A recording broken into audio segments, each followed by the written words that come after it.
Hi, I'm Taylor.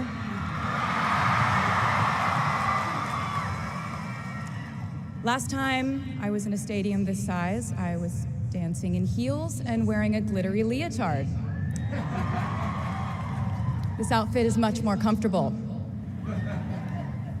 I would like to say a huge thank you to NYU's Chairman of the Board of Trustees, Bill Berkeley, and all the trustees and members of the board, NYU's President Andrew Hamilton, Provost Catherine Fleming, and the faculty and alumni here today who have made this day possible. I feel so proud to share this day with my fellow honorees, Susan Hockfield and Felix Matos Rodriguez, who humble me with the ways they improve our world with their work.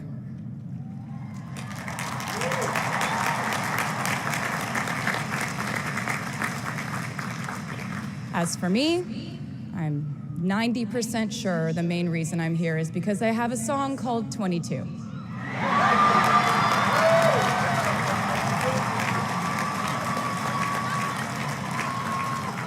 And let me just say, I am elated to be here with you today as we celebrate and graduate New York University's class of 2022.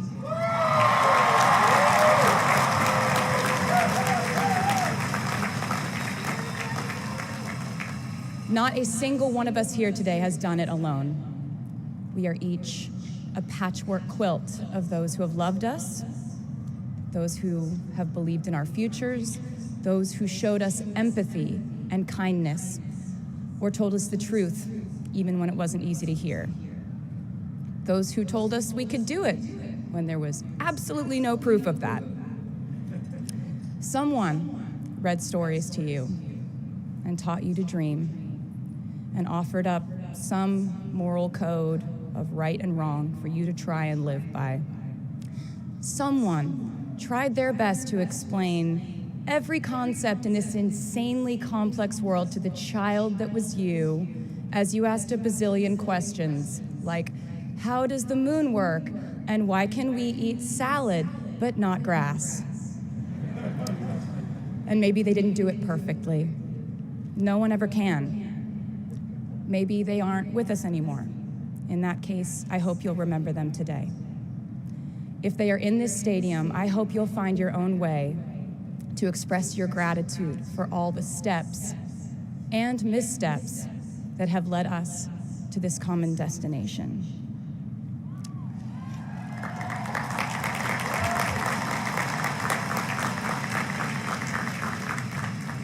I know that words are supposed to be my thing, but I will never be able to find the words to thank my mom and dad, my brother Austin, for the sacrifices they made every day so I could go from singing in coffee houses to standing up here with you all today, because no words would ever be enough.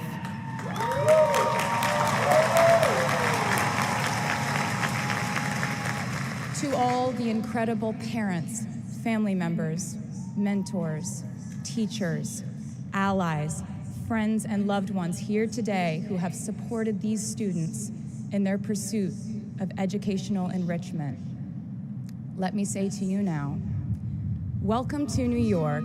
It's been waiting for you.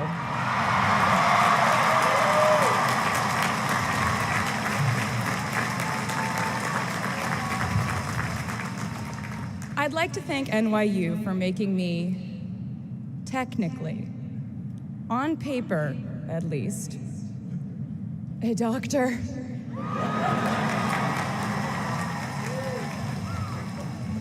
Not the type of doctor you would want around in case of an emergency. Unless your specific emergency was that you desperately needed to hear a song with a catchy hook and an intensely cathartic bridge section.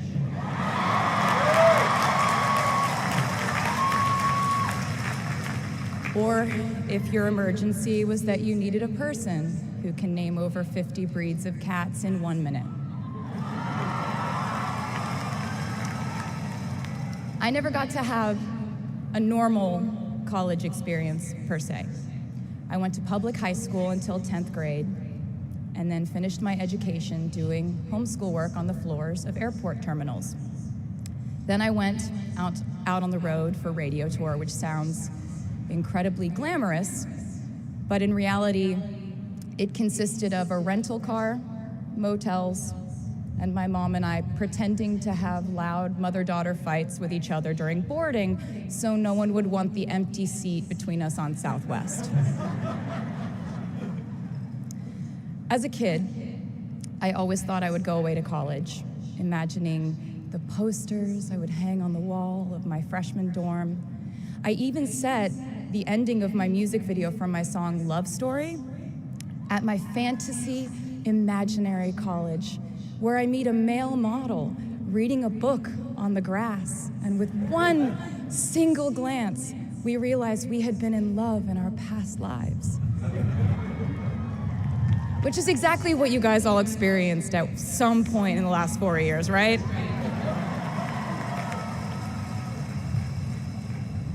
But I really can't complain about not having a normal college experience to you, because you went to NYU during a global pandemic, being essentially locked into your dorms and having to do classes over Zoom.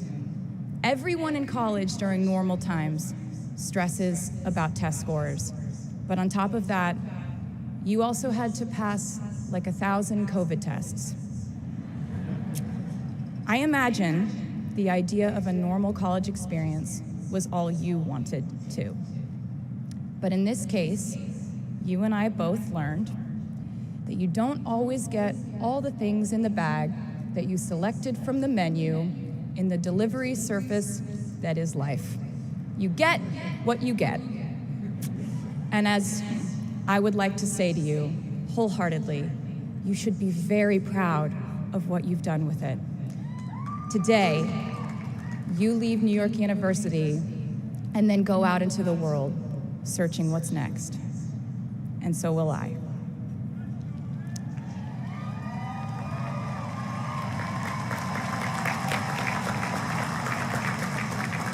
So as a rule, I try not to give anyone unsolicited advice unless they ask for it.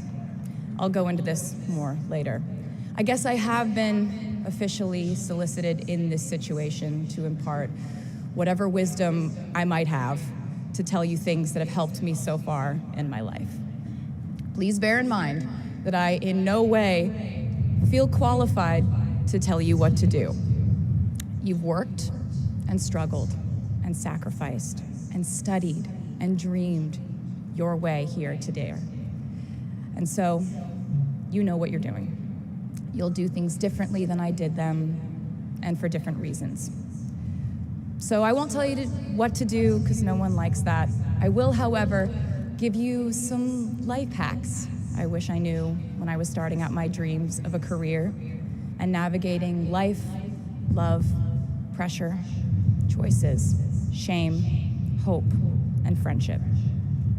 The first of which is, life can be heavy, especially if you try to carry it all at once. Part of growing up and moving into new chapters of your life is about catch and release.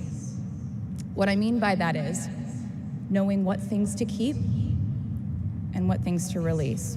You can't carry all things, all grudges, all updates on your ex, all enviable promotions your school bully got at the hedge fund his uncle started. Decide what is yours to hold and let the rest go. Oftentimes, the good things in your life are lighter anyway, so there's more room for them. One toxic relationship can outweigh so many wonderful, simple joys. You get to pick what your life has time and room for. Be discerning. Secondly, learn to live alongside cringe. No matter how hard you try to avoid being cringe, you will look back on your life and cringe retrospectively.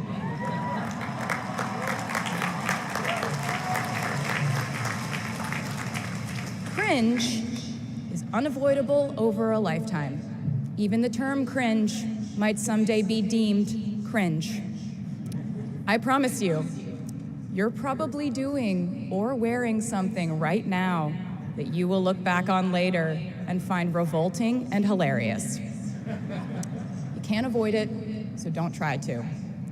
For example, I had a phase where, for the entirety of 2012, I dressed like a 1950s housewife. But you know what? I was having fun. Trends and phases are fun. Looking back and laughing is fun. And while we're talking about things that make us squirm but really shouldn't, I'd like to say I'm a big advocate for not hiding your enthusiasm for things.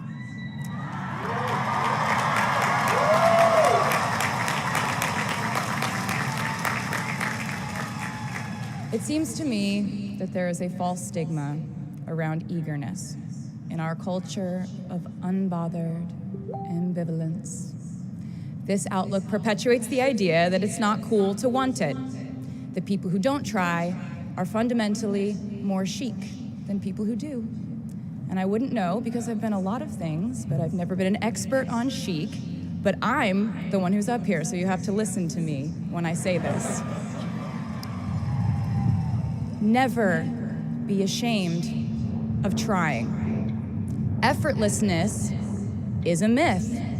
The people who wanted it the least were the ones I wanted to date and be friends with in high school. The people who want it the most are the people I now hire to work for my company.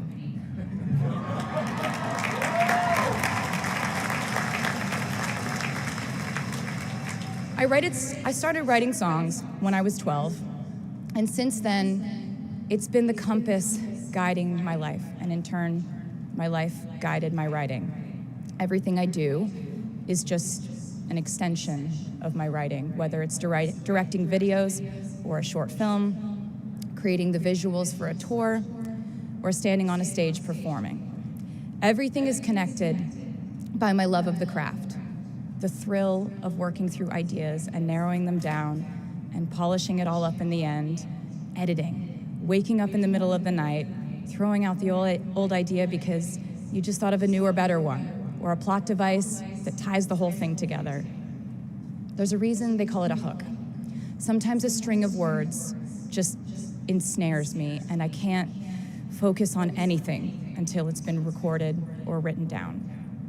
As a songwriter, I've never been able to sit still or stay in one creative place for too long. I've made and released 11 albums, and in the process, I've switched genre from country to pop to alternative to folk. And this might sound like a very songwriter-centric line of discussion, but in a way, I really do think we are all writers.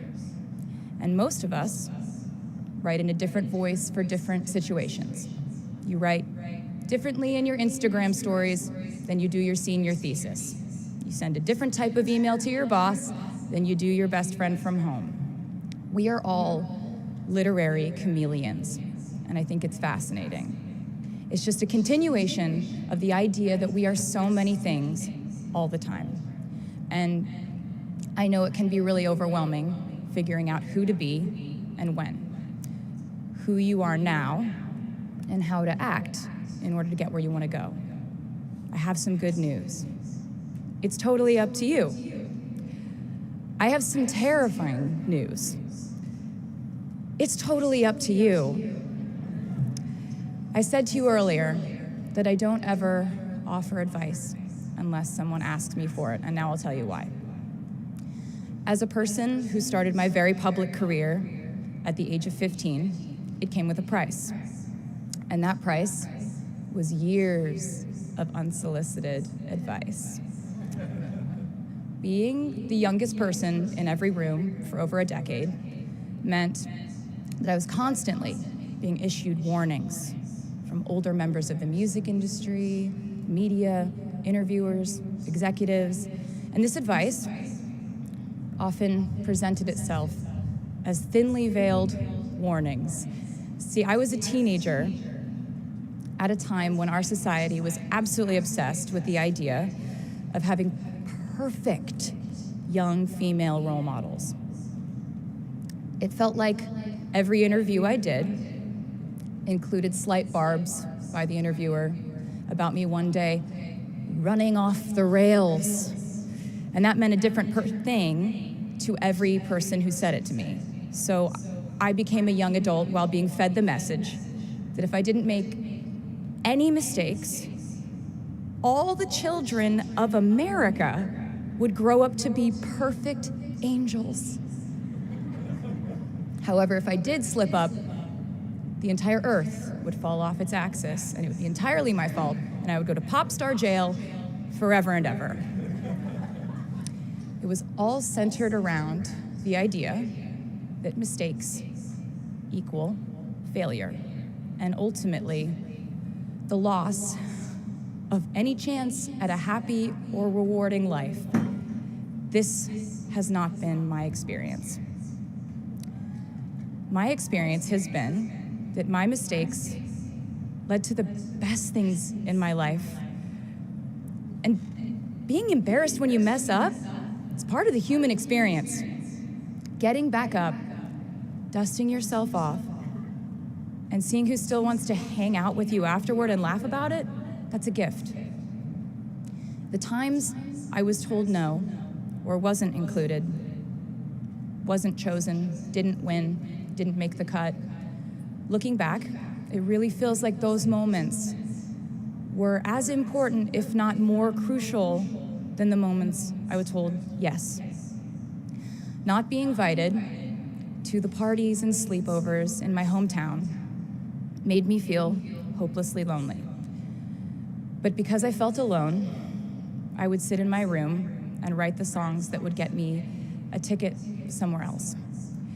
Having label executives in Nashville tell me that only 35-year-old housewives listen to country music, and there was no place for a 13-year-old on their roster, made me cry in the car on the way home. But then I'd post my songs on my MySpace, and yes, MySpace.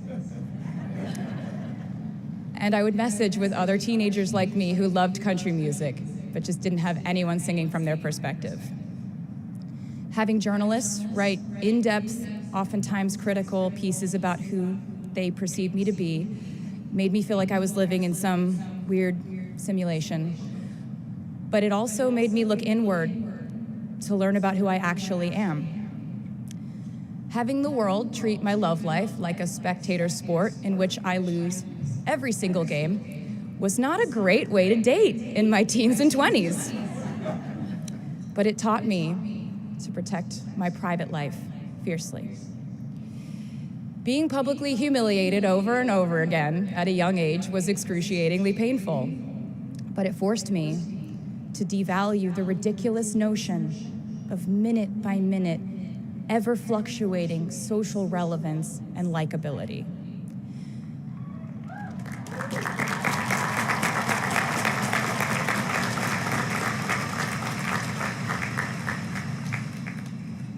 Getting canceled on the internet and nearly losing my career gave me an excellent knowledge of all the types of wine.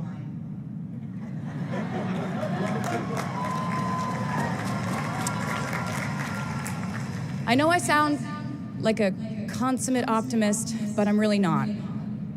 I lose perspective all the time. Sometimes everything just feels completely pointless. I know the pressure of living your life through the lens of perfectionism. And I know that I'm talking to a group of perfectionists because you are here today graduating from NYU.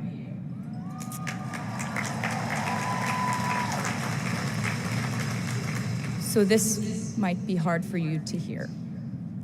In your life, you will inevitably misspeak, trust the wrong person, underreact, overreact, hurt the people who didn't deserve it, overthink, not think at all, self-sabotage, create a reality where only your experience exists, ruin perfectly good moments for yourself and others, deny any wrongdoing, not take the steps to make it right, feel very guilty, let the guilt eat at you, hit rock bottom, finally address the pain you caused, try to do better next time, rinse, repeat.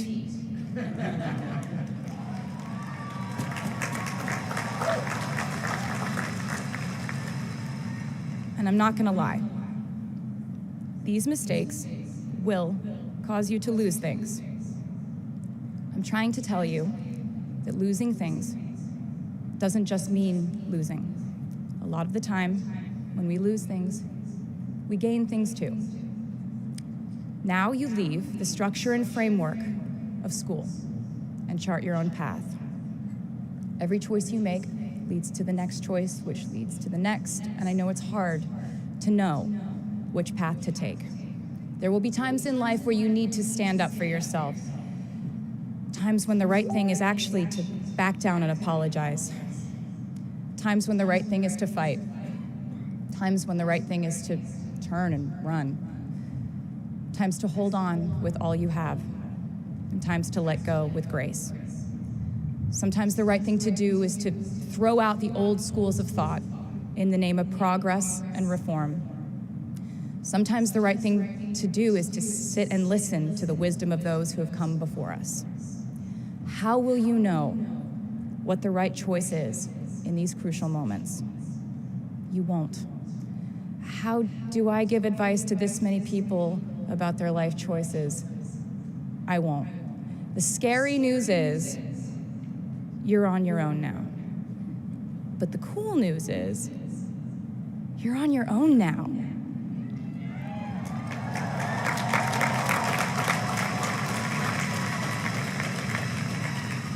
I leave you with this. We are led by our gut instincts, our intuition, our desires and fears, our scars and our dreams. And you will screw it up sometimes. So will I. And when I do, you will most likely read about it on the internet.